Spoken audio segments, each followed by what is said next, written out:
वालेकुम। उम्मीद है आप सब खैरियत से होंगे। आज हम बना रहे हैं गाजर का जूस। गाजर हमने छील लिया और माल्टे भी। अब हम बनाएंगे गाजर का जूस।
रोक दो।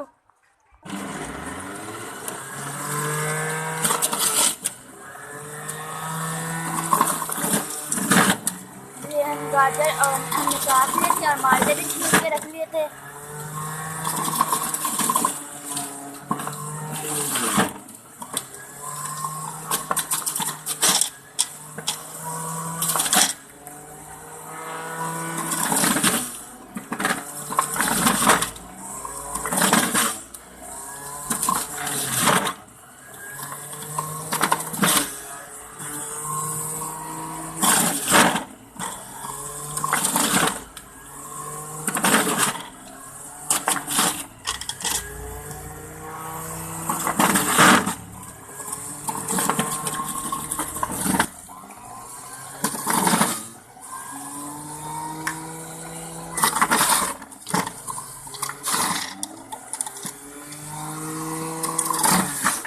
जूस जो है हमने बना लिया है और अब हम इसको छान के इसके जो ऊपर के झाग है वहाँ उतार देंगे और गिलास ये जूस जो है हमने गिलास में निकाल लिया है और इसमें हम काला नमक डालेंगे। थोड़ा सा काला नमक हमने डाल दिया। अब इसको हिलाएंगे और पियेंगे और बहुत ही मज़े का बनता है। ज़रूर बनाइएगा और बताइएगा कैसी लगी आपको वीडियो। के अल्लाह।